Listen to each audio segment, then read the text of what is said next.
if I could tag this text, it would be, where do we go from here?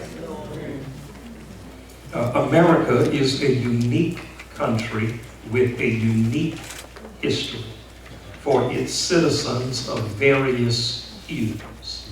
I agree wholeheartedly with Dr. Nunn that if your history does not begin with your beginning, it is a bankrupt history. It is not by accident that when the Garden of Eden is described, that there are rivers listed that flowed into the Garden of Eden. And to look at any atlas or map of the world, you can only conclude that those rivers existed on the continent of Africa. Not because its citizens were darker, but because the facts are just what the facts are.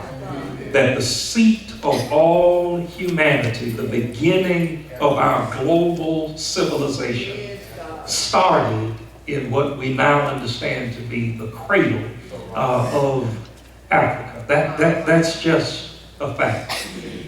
All over the world, things like greediness and selfishness have gripped the hearts and minds of people, which has led often to the disenfranchisement of various people around the world. It is perhaps, if not most certainly, the darkest stain on global civilization, the idea of trying to express ownership on other human beings. Yet, in spite of it all, here we are. And the question becomes, where do we go from here? Because when untold histories exist, untold realities destroy. If you are not in touch with from whence you have come, and I'm not just talking, let me cut it straight. I'm not just talking about black people. I'm talking about brown people. I'm talking about red people. I'm talking about white people.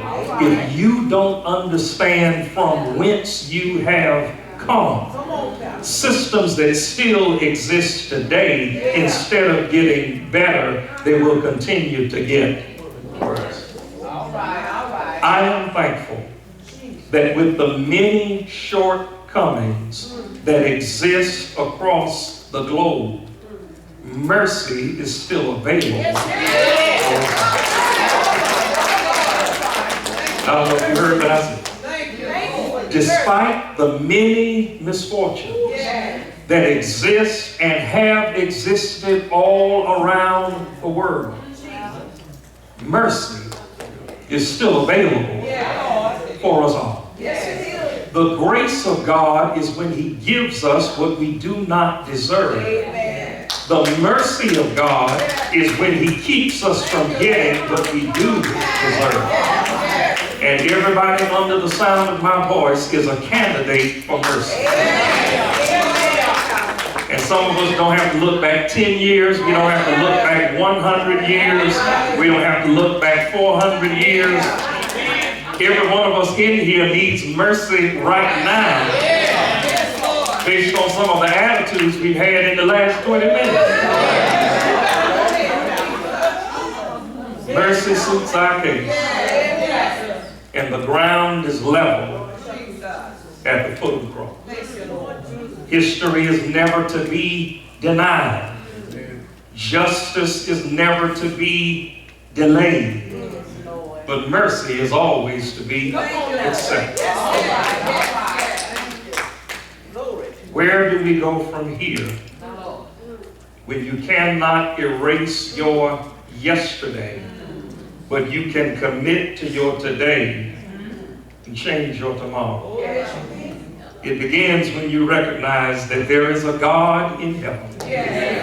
He is a God who sees, a God who knows, and a God who will forgive if you come to him for forgiveness. That's right. Yeah. Pastor, can you prove it? I can. For God so loved Yeah. the world Yeah. that he gave his. If I can pause for 30 seconds for station identification. Some of us don't have a problem giving what does not belong to us. But we struggle when we got to give up that which we possess. For God so loved the world that he gave his only begotten Son. Notice how specific the first section of that verse is. For God so loved the world that he gave his only begotten Son. That's very specific. But then the verse shifts from the specific not to the broad, but to the wide. There is a difference.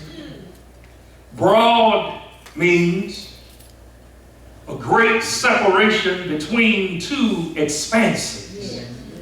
But wide means that the net is big enough to catch all who are willing to come inside. For God so loved the world that he gave his only begotten Son. Here's the wide. That whosoever. That means with my brokenness. That means with my mistakes. That means with my arrogance. That means with my past. It means with my history. It means with a head that used to be bowed down that is now raised up. That whosoever believeth in him should not perish, but have everlasting life. Jesus took time out of dying on the cross to respond to a criminal who was dying beside him. Several hours earlier, the same criminal who made a request of Jesus was participating in discouraging or disparaging the name of Jesus. Remember, there were condemned criminals on either side of Jesus, one on his left and one on his right. But Jesus was in the middle. I'm glad, Sister Nikki, that Jesus was in the middle. Because it demonstrates to all of us that it doesn't matter what you have on your left and what you have on your right. You need to make certain that Jesus is in the middle. And both criminals, when Jesus was placed on the cross, said to him, "Come down, save yourself, and save us too." But one of the criminals, we're not told which criminal it was, if it was a criminal on the left or the right. Someone would be quick to say that it had to be the criminal on the right because the right side is the right side. But it all depends on where you stand. If you're standing behind the cross, right is the right side. But if you're standing in front of the cross, the left side is the right side. One of the criminals, after using the things around him to create a pictorial and audio Bible, listened to what he was hearing and observed what he was seeing. He heard Jesus' enemies who were around the cross saying, "He saved others. Why does wasn't he saved himself? My Lord. And that thief thought about that thing and said, wait a minute, you mean he has a track record of being in the saving business? And then he tilted his head either left or right. And he read the signs that were above each of their heads in their day. Whatever crime you were guilty and convicted of, they made a sign and placed it over your head. I wonder how thankful you are that we can't see your sign. You say, Pastor, I'm a Sagittarius. That ain't what I see on there. I don't see Capricorn. And no need of you worrying about what your neighbor's sign says. You need to worry about your own sign.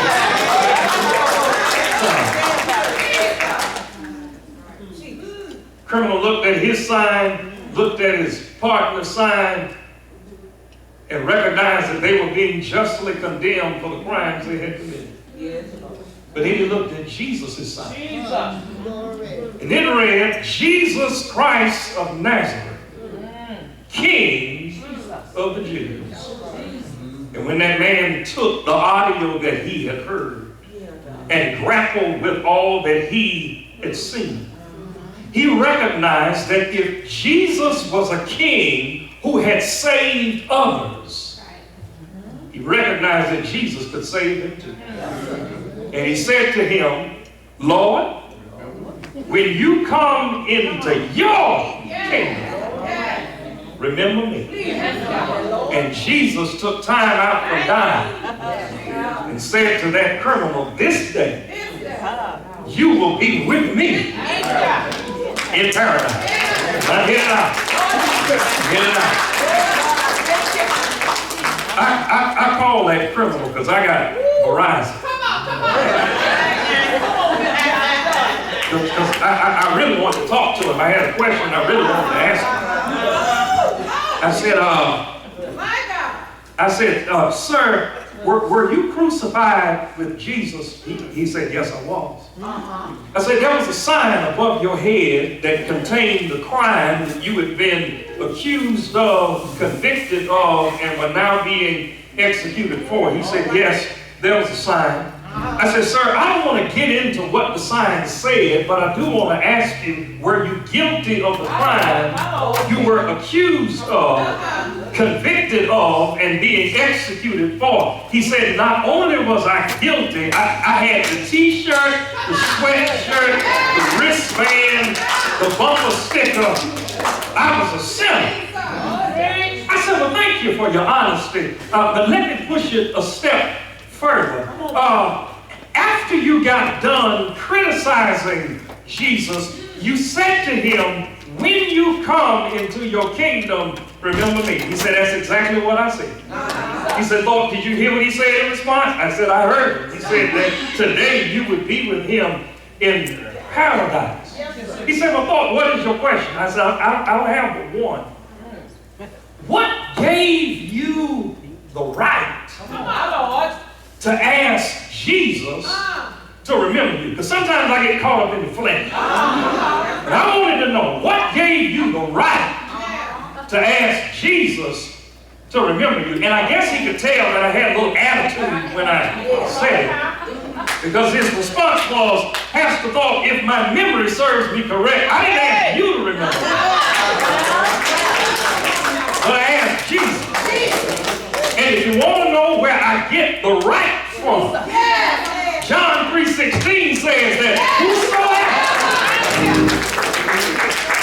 and I may not have had the best pedigree, but I'm still in the whosoever crowd. And who am I talking to in this room today? It's not about what you were. It's not about where you've been. His grace is wide enough. His mercy is available enough to make the ground level at the foot of the cross. I'm glad that when we get to heaven, there won't be an east side heaven. There's a